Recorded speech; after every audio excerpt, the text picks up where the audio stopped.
ಎಲ್ಲರಿಗೂ ನಮಸ್ಕಾರ. Welcome to my channel. ಇವತ್ತಿನ ವಿಡಿಯೋದಲ್ಲಿ ಯಾವಾಗಲೂ ನಾವು ರಸಮ್ ಅಂತ ಮಾಡ್ತಾ ಇರ್ತೀವಿ, ಅನ್ನಕ್ಕೆ ತೊಗರಿಬೇಳೆ ರಸಮ್ ಅಥವಾ ಜೀರಿಗೆ ಮೆಣಸಿನ ರಸಮ್ ಅಂತ ಮಾಡ್ತಾ ಇರ್ತೀವಿ. ಆದರೆ ಈ ಸೀಸನ್ನಲ್ಲಿ ಈ ರೀತಿಯಾಗಿ ರಸಮನ್ನ ಮಾಡ್ಕೊಂಡು ತಿಂತಾ ಇದ್ದರೆ ಒಂದು 4 ತುತ್ತು ಜಾಸ್ತಿನೇ ತಿಂತೀರಾ, ಅಷ್ಟೊಂದು ಟೇಸ್ಟಿಯಾಗಿರುತ್ತೆ ಈ ಮಾವಿನಕಾಯಿ ರಸಮ್ಮು. ನೋಡಿ, ಇಲ್ಲಿ ನಾನು 2 ತೋತಾಪುರಿ ಮಾವಿನಕಾಯಿನ ತೊಗೊಂಡಿದ್ದೀನಿ.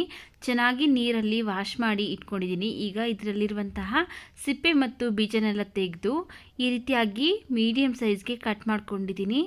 ನೋಡಿ, ಈ ರೀತಿಯಾಗಿ ಮೀಡಿಯಮ್ ಸೈಜ್ಗೆ ಕಟ್ ಮಾಡಿಕೊಂಡು ಸ್ಟವ್ ಮೇಲೆ ಒಂದು ಬಾಣಲೆ ಬಿಸಿಗಿಟ್ಟಿದ್ದೀನಿ. ಅದಕ್ಕೆ ನಾನು ಕಟ್ ಮಾಡಿ ಇಟ್ಕೊಂಡಿರುವಂತಹ ಮಾವಿನಕಾಯಿ ಪೀಸ್ಗಳನ್ನ ಹಾಕ್ಕೊಳ್ತಾ ಇದ್ದೀನಿ. ಹಾಗೆಯೇ ಇದಕ್ಕೆ ಒಂದು ಅರ್ಧದಿಂದ 3/4 ಲೀಟ್ರ್ ಆಗೋಷ್ಟು ನೀರನ್ನು ಹಾಕ್ಕೊಂಡು ಇದ್ರ ಮೇಲೆ ಒಂದು ಲಿಡ್ನ ಕ್ಲೋಸ್ ಮಾಡಿ ಒಂದು 5ರಿಂದ 6 ನಿಮಿಷಗಳ ಕಾಲ ಚೆನ್ನಾಗಿ ಮೀಡಿಯಮ್ ಫ್ಲೇಮಲ್ಲಿ ಬೇಯಿಸ್ಕೊಳ್ಬೇಕು.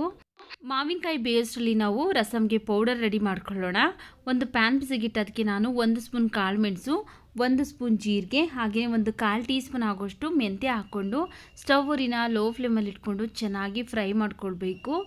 ಇದು ಒಳ್ಳೆ ಪರಿಮಳ ಬರ್ತಾ ಇರುತ್ತೆ. ನೋಡಿ, ಈ ರೀತಿಯಾಗಿ ಸ್ವಲ್ಪ ಕಲರ್ ಚೇಂಜ್ ಆದಮೇಲೆ ಸ್ಟವ್ ಆಫ್ ಮಾಡಿಕೊಂಡು ಇದನ್ನು ಒಂದು ಈ ರೀತಿ ಕುಟ್ಟುವಂತಹ ಕಲ್ಲಿಗೆ ಹಾಕ್ಕೊಳ್ತಾ ಇದ್ದೀನಿ. ನಿಮ್ಮ ಹತ್ರ ಈ ರೀತಿಯಾಗಿ ಕುಟಾಣಿ ಇಲ್ಲ ಅಂದರೆ ನೀವು ಮಿಕ್ಸಿ ಜಾರಲ್ಲಿ ಗ್ರೈಂಡ್ ಮಾಡ್ಕೊಳ್ಬೋದು. ನೋಡಿ, ಈ ರೀತಿಯಾಗಿ ಚೆನ್ನಾಗಿ ಕುಟ್ಟಿ ಮಾಡೋದ್ರಿಂದ ಅದು ಫ್ಲೇವರ್ ಚೆನ್ನಾಗಿ ಬಿಟ್ಕೊಳ್ಳುತ್ತೆ. ನೋಡಿ, ಈ ರೀತಿಯಾಗಿ ನುಣ್ಣಗೆ ನಾವು ಕುಟ್ಕೊಳ್ಬೇಕಾಗತ್ತೆ.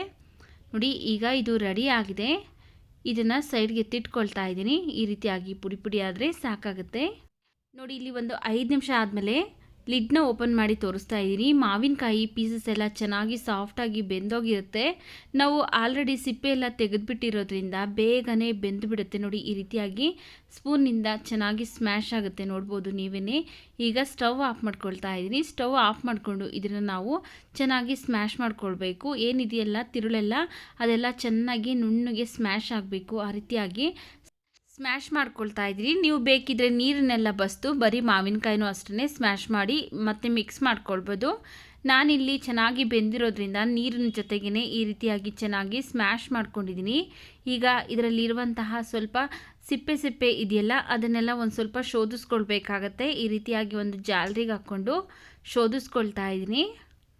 ನೋಡಿ, ಎಷ್ಟೊಂದು ಚೆನ್ನಾಗಿ ಪ್ಯೂರಿ ಬಂದಿದೆ. ನುಣ್ಣಗೆ ಬೆಂದಿದ್ರೆ ಈ ರೀತಿಯಾಗಿ ಚೆನ್ನಾಗಿ ಸಾಫ್ಟಾಗಿ ಪ್ಯೂರಿ ಬಂದುಬಿಡುತ್ತೆ. ಮಾವಿನಕಾಯಿ ಸರಿಯಾಗಿ ಬೆಂದಿಲ್ಲ ಅಂದರೆ ನಾವು ಸ್ಮ್ಯಾಶ್ ಮಾಡಬೇಕಾದ್ರೆ ಅದು ತಿರುಳೆಲ್ಲ ಹಾಗೆಯೇ ಇರುತ್ತೆ. ಅದರಿಂದ ಚೆನ್ನಾಗಿ ಬೇಯಿಸ್ಕೊಂಡು ಈ ರೀತಿಯಾಗಿ ಸ್ಮ್ಯಾಶ್ ಮಾಡಿಕೊಂಡು ನೋಡಿ ಶೋಧಿಸಿ ತೆಗಿತಾ ಇದ್ದೀನಿ. ರಸಮ್ ಮಾಡೋದಕ್ಕೆ ಮಾವಿನಕಾಯಿ ಪ್ಯೂರಿ ರೆಡಿಯಾಗಿದೆ. ಈಗ ಇದನ್ನು ನಾವು ಸೈಡ್ಗೆ ಇಟ್ಕೊಂಡು ಒಗ್ಗರಣೆ ಮಾಡ್ಕೊಳ್ಳೋಣ ಬನ್ನಿ. ಒಗ್ಗರಣೆ ಮಾಡೋದಕ್ಕೆ ಒಂದು ಪಾತ್ರೆ ಬಿಸಿಗಿಟ್ಟು ಅದಕ್ಕೆ ನಾನು 2 ಸ್ಪೂನ್ ಆಗೋಷ್ಟು ಎಣ್ಣೆ ಹಾಕ್ಕೊಂಡಿದ್ದೀನಿ. ಎಣ್ಣೆ ಚೆನ್ನಾಗಿ ಬಿಸಿ ಆದಮೇಲೆ ಒಂದು ಅರ್ಧ ಸ್ಪೂನ್ ಆಗೋಷ್ಟು ಸಾಸಿವೆ, ಅರ್ಧ ಸ್ಪೂನ್ ಆಗೋಷ್ಟು ಜೀರಿಗೆ ಹಾಕ್ಕೊಂಡು ಇವೆರಡು ಚೆನ್ನಾಗಿ ಸಿಡಿದಾದ್ಮೇಲೆ ಈಗ ಇದಕ್ಕೆ ನಾನು ಒಂದು ಸ್ವಲ್ಪ ಹಸಿ ಕರಿಬೇವಿನ ಸೊಪ್ಪು ಹಾಕ್ಕೊಳ್ತಾ ಇದ್ದೀನಿ. ಒಂದು ಅರ್ಧ ಗಡ್ಡೆ ಬೆಳ್ಳುಳ್ಳಿನ ಜಜ್ಜಿಬಿಟ್ಟು ಹಾಕ್ಕೊಳ್ತಾ ಇದ್ದೀನಿ. ಒಂದು 2 ಚಿಟಿಕೆ ಆಗುವಷ್ಟು ಹಿಂಗೆ ಹಾಕ್ಕೊಳ್ತಾ ಇದ್ದೀನಿ. ಆನಂತರ ಒಂದು 5ರಿಂದ 6 ಒಣಮೆಣಸಿನ್ಕಾಯಿನ ಕಟ್ ಮಾಡಿ ಹಾಕ್ಕೊಂಡು ಫ್ರೈ ಮಾಡ್ಕೊಳ್ತಾ ಇದ್ದೀನಿ. ನೋಡ್ಕೊಳ್ಳಿ, ನಿಮ್ಮ ಖಾರ ತಕ್ಕನಾಗಿ ನೋಡಿಕೊಂಡು ಒಣಮೆಣಸಿನ್ಕಾಯಿನ ಹಾಕ್ಕೊಳ್ಬೇಕಾಗತ್ತೆ. ನೋಡಿ, ಇಷ್ಟು ಚೆನ್ನಾಗಿ ಫ್ರೈ ಮಾಡ್ಕೊಂಡಾದಮೇಲೆ ಈಗ ಇದಕ್ಕೆ ನಾವು ಫಸ್ಟೇ ಹುರಿದ್ಬಿಟ್ಟು ಗ್ರೈಂಡ್ ಮಾಡಿ ಇಟ್ಕೊಂಡಿದ್ರಲ್ಲ ರಸಮ್ ಪೌಡರ್, ಅದನ್ನು ಈಗ ಇದಕ್ಕೆ ಹಾಕ್ಕೊಂಡು ಒಂದ್ಸರಿ ಮಿಕ್ಸ್ ಮಾಡ್ಕೊಳ್ತಾ ಇದ್ದೀನಿ. ಈಗ ಇದಕ್ಕೆ ನಾವು ಬೇಯಿಸಿ ಸ್ಮ್ಯಾಶ್ ಮಾಡಿ ಶೋಧಿಸಿ ಎತ್ತಿಟ್ಕೊಂಡಿದ್ರಲ್ಲ ಮಾವಿನಕಾಯಿ ಪ್ಯೂರಿ, ಆ ಮಾವಿನಕಾಯಿ ಪ್ಯೂರಿನ ಈಗ ಇದಕ್ಕೆ ಹಾಕ್ಕೊಂಡು ರಸಮ್ಗೆ ಬೇಕಾಗುವಷ್ಟು ನೀರನ್ನು ಹಾಕ್ಕೊಳ್ತಾ ಇದ್ದೀನಿ. ನೋಡ್ಕೊಳ್ಳಿ, ರಸಮ್ ಅಂದರೆ ಸ್ವಲ್ಪ ತೆಳುವಾಗೇ ಇರಬೇಕು, ಆದ್ದರಿಂದ ತೆಳುವಾಗಿ ಮಾಡ್ಕೊಳ್ಬೇಕಾಗತ್ತೆ. ಇನ್ನು ಸ್ವಲ್ಪ ನಾನು ನೀರನ್ನು ಸೇರಿಸ್ತಾ ಇದ್ದೀನಿ. ಇದಕ್ಕೆ ನಾನಿಲ್ಲಿ 1 ಲೀಟ್ರ್ ಆಗೋಷ್ಟು ನೀರನ್ನು ಸೇರಿಸ್ಕೊಂಡಿದ್ದೀನಿ. ನೋಡಿ, ಅದಕ್ಕಿದ್ರೆ ಸಾಕಾಗುತ್ತೆ. ಈಗ ಇದಕ್ಕೆ ನಾನು ಒಂದು ಅರ್ಧ ಟೀ ಸ್ಪೂನ್ ಆಗೋಷ್ಟು ಅರಿಶಿನ ಪುಡಿ ಹಾಕ್ಕೊಳ್ತಾ ಇದ್ದೀನಿ. ಈಗ ಇದಕ್ಕೆ ರುಚಿಗೆ ತಕ್ಕಷ್ಟು ಉಪ್ಪು, ನೋಡಿ ಇಲ್ಲಿ ಒಂದು ಸ್ವಲ್ಪ ಬೆಲ್ಲ ಹಾಕ್ಕೊಳ್ತಾ ಇದ್ದೀನಿ. ಬೆಲ್ಲ ಹಾಕೋದ್ರಿಂದ ಉಪ್ಪು ಹುಳಿ ಖಾರ ಎಲ್ಲ ಬ್ಯಾಲೆನ್ಸ್ ಆಗುತ್ತೆ. ನಿಮಗೆ ಬೆಲ್ಲ ಬೇಡ ಅಂದರೆ ಸ್ಕಿಪ್ ಮಾಡ್ಕೊಳ್ಬೋದು. ಬೆಲ್ಲ ಹಾಕ್ಕೊಂಡು ಚೆನ್ನಾಗಿ ಒಂದ್ಸರಿ ಮಿಕ್ಸ್ ಮಾಡಿಕೊಂಡು ಒಂದು 3ರಿಂದ 4 ನಿಮಿಷ ಚೆನ್ನಾಗಿ ಕುದಿಸ್ಕೊಳ್ಬೇಕು. ನೋಡಿ, ಇಲ್ಲಿ ಒಂದು 3ರಿಂದ 4 ನಿಮಿಷ ಚೆನ್ನಾಗಿ ಕುದಿಸ್ಕೊಂಡಿದ್ದೀನಿ. ಹಾಗೆಯೇ ರಸಮ್ಮು ಸಹ ಪರ್ಫೆಕ್ಟಾಗಿ ರೆಡಿ ಆಗಿದೆ, ಸ್ವಲ್ಪ ಗಟ್ಟಿಯಾಗಿದೆ. ಈಗ ಇದಕ್ಕೆ ಲಾಸ್ಟಲ್ಲಿ ಸಣ್ಣದಾಗಿ ಕಟ್ ಮಾಡಿರುವಂತಹ ಕೊತ್ತಂಬರಿ ಸೊಪ್ಪನ್ನು ಹಾಕಿ ಮತ್ತೆ ಒಂದ್ಸರಿ ಮಿಕ್ಸ್ ಮಾಡಿ ಈಗ ಸ್ಟವ್ ಆಫ್ ಮಾಡ್ಕೊಳ್ತಾ ಇದ್ದೀನಿ.